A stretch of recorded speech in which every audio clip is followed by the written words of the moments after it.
Ngayong araw, uuwi na tayo ng bahay at ubos na ang ating kayamanan kakapasyal. Sino ba kasi sa inyo ang nakaisip mag-request ng gas consumption ng minivan DK17 4x4 Turbo Straight-Matic with mud terrain tires? Apakagastos pala ng content na naisip nyo ipagawa sa amin. Day 2 ng ating trip sa Pangasinan. So nandito tayo ngayon sa bayan ng Malasiki. Ayan guys, yung nakikita namin. Papunta kami ngayon sa Gomez Resort dito sa Malasiki. So yan, puntahan natin, tingnan natin kung ano, private resort daw to. Ayan, kasama natin yung mga kasama namin, sila Mea, si Ante, si Angkel. And si ate yan na mamalengke pa, bumibili ng kakainin. So tara, samahan nyo kami. Nandito lang naman to sa bayan. Update pala ng ating gas consumption. Ayan siya. From Quezon City to airport to Malasiki, Pangasinan. Yan na yung sa second day natin. Nasa pangalawang bar na tayo. So hindi pa tayo nagpapa-gas ulit para malaman kung ilan yung naging consumption natin. Siguro mamaya, sagarin na lang natin. So ayan, update kami later ulit kapag nakapagpakarga na kami. So for now, maliligo muna tayo kasi init na init na mga everyone. Init dito. At least hindi random yung habaga. Malinsangan. Marami parang, yun yata yung halos ano, no? Pag sinabi mo dito may tricycle ka, isa ka sa ano, may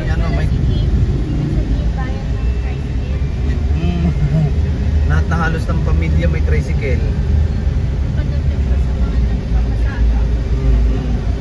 May CSI sila. Sa San Fernando din. Oo, sa San Fernando. Opo. Ito yung private resort na binantahan namin. Ayan. 3Ms. Hello guys, 3M resort tayo. Private resort muna tayo for this vlog.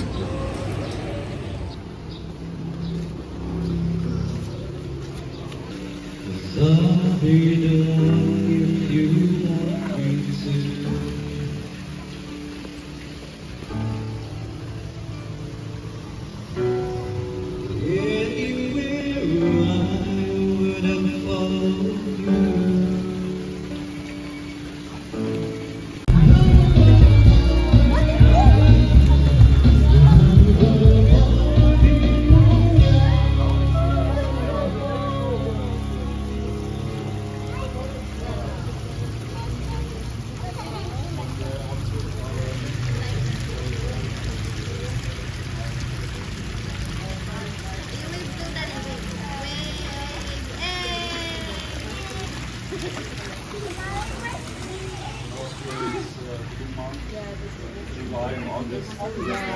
You're all from school and in September you will start with it.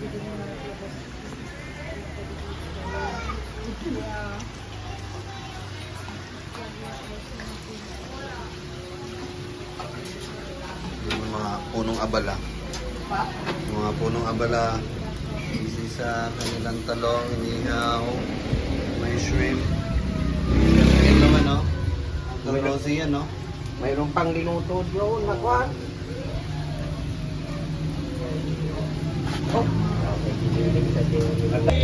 May plano na naman si dating masama. Siya ba yung nag-i-enjoy dito? Talaga naman.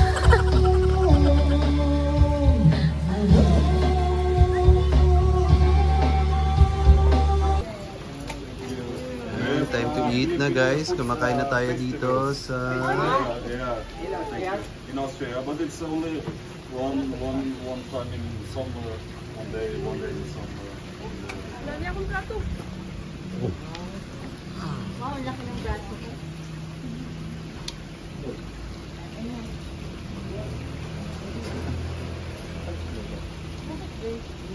Nice always.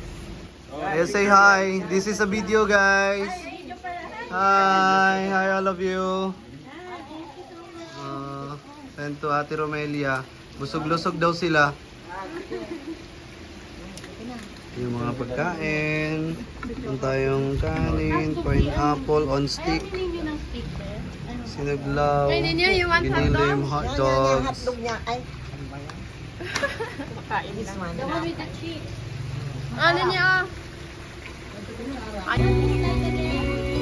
Ayaw mong. And let's go, Sly!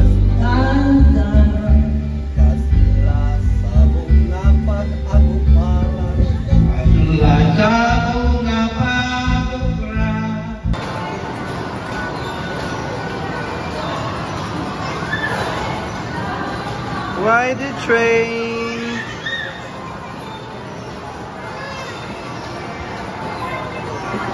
Wow, ride the train, Rafa.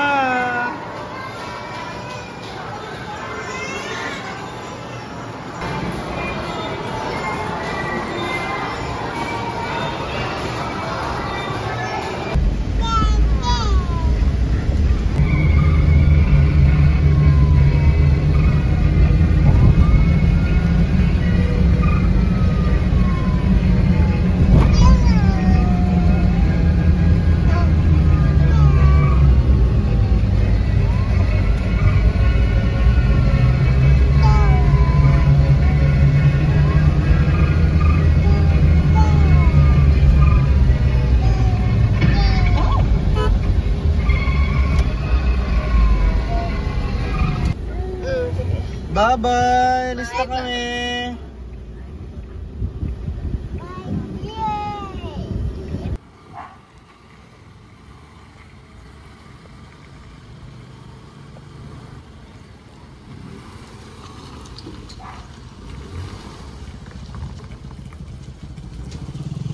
So ayan, papunta na tayo ng Metro Manila. So ang kukumpitin naman natin ngayon from Malasike going to Manila.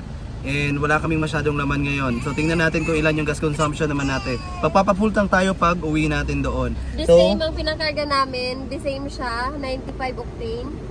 Yung premium. So titingnan natin kung the same pa rin ba ang magiging gas consumption natin.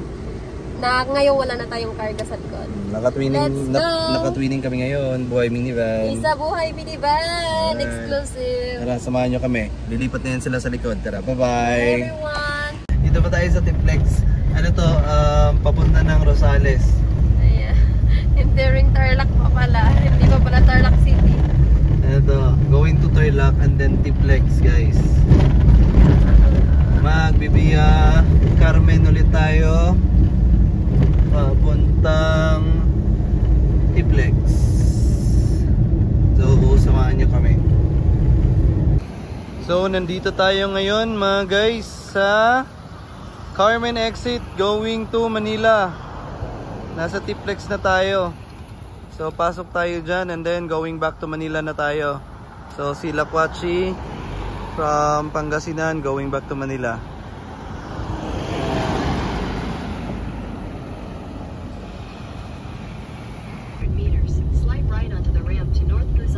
Welcome to Tiplex.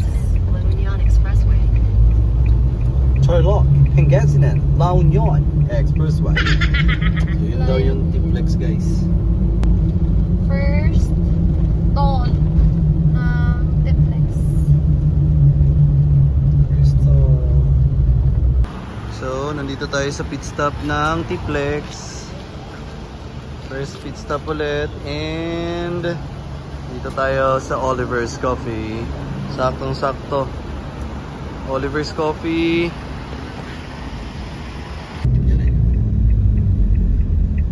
Everyone, nandito na ulit tayo sa West Ave, Quezon City. At magpapagas na ulit tayo. Magpa-full tank tayo dito sa may Global Oil, syempre.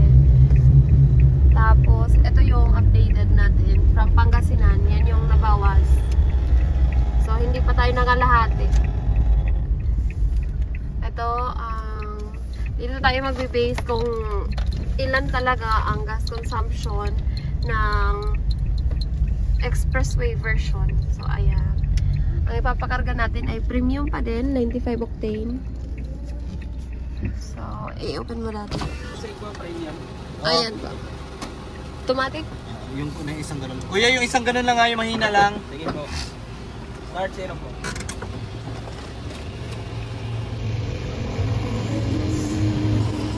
Ayan, ilang litro kaya to?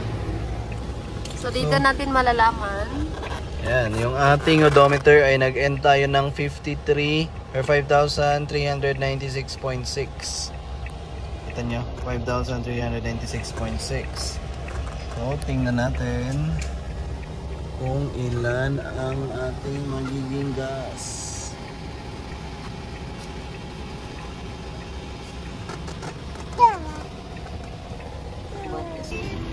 Yan yung ating, ilan yan? 14 liters.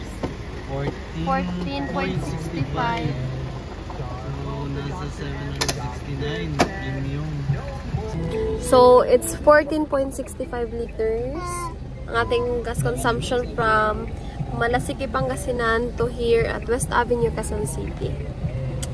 So-compute natin yan. So, yung naging takbo natin, hindi naman tayo nagpa-mabilis. Tapos, walang karga. Walang karga. Tapos, hindi kami nagpa-aircon. Kasi yung kanina, o yung kahapon, naka-full blast kami number 4. Yung aircon namin. Kasi nga, may mga kasama kami. Galing ibang bansa. So, this time, kami lang, naka-number 2 lang. At remember, ang ating unit ay DA17V 4x4 Turbo. Hindi ako makapagsalita na mabuti guys kasi may singaw ako. Well anyway, mamaya computein natin. Tanungin ulit natin si ChatGPT. May sinend na computation yung isa nating subscriber sa YouTube. Tingnan natin kung kaya nating gayahin yung the same sa computation niya. Pero tanungin pa rin natin si ChatGPT kung the same pa rin ba ang lalabas. Okay? Let's go! Nag-uwi na tayo dito sa Baler guys. Everyone, na-compute na din natin ang ating walang pasahero version na expressway version ng gas consumption. Ano yun? Ulit. Everyone, nakarating na kami dito sa may Baler Street sa aming bahay. Kapagod mag-drive. Ayan, nakarating na kami and na-compute na din namin kung ilan ang gas consumption ng walang pasahero sa likod, walang bagahe sa likod. DA17V 4x4 Turbo. Again, yung last na consumption natin ay last na pinag-usapan natin sa video kanina. Kukumputin natin kung magkano yung magiging gas consumption natin from Malasiki going dito sa Metro Manila. Napaka-hyper! Well anyway, anong oras na kasi? Mag-alas 12 na. Yeah, halos lahat ng energy namin naubos na. So, ginawa namin nagpa-full tank kami pagdating dito. So, upon checking, yung naging namin, full tank namin, ang naging ilang liters yung napakarga namin ay nasa 14 liters, 0.65 ang napakarga namin ngayon, nagpa-full tank. Ang tinakbo namin nasa 188 kilometers. 188.4 kilometers from Malasiki, Pangasinan to here sa may Baler, Quezon City. So, ang naging gas consumption natin, expressway version ng ating DA17V, 4x4 Turbo ay tumataginting na 12.8. Pakita mo. 12.8. Ay, hindi na ito ChatGPT computation lang yan. Totoo na yan. 188.4 divided by 14.65. Automatic lang yun ng namin. So, nasa 12.86. So, chill driving lang. At the same time, walang masyadong laman. So, yung mga nakaraang result natin na puro 8 to 9. So, bukod sa Highlands, ano yun, pag loaded. At saka at the same time, malakas yung aircon. Yes, naka full blast kasi yung aircon natin. Kahapon, nung pupunta pa tayo ng Pangasinan. Kasi tanghali tayo umalis guys. Ngayon, gabi naman kami umalis. Since gabi naman, naka number 2 lang yung aircon natin. So ayun, I guess dito na namin tatapusin itong ating vlog for today's video. Kasi medyo mahaba-haba na yung ating araw. At saka magastos. Pero at least nakita natin yung difference ng Highlands sa loaded pero hindi Highlands. At saka kung long drive, hindi Highland pero hindi naman loaded. Yung anak namin, Diyos ko po, gutom na gutom. Ayun, nakakita ng burger. Oh my goodness. Oh my goodness. Nakakita ng burger. Walang pagkain pinapatawad yan. So yun, sana nakatulong and magkaroon ng idea sa mga kukuha ng DA17 4x4 straight matic. Para sa amin okay lang. Ano pa ba? Ano pa bang sasabihin namin? So, I guess wala na, no? Sa susunod ulit, subaybayan niyo pa yung mga ibang susunod naming mga vlogs.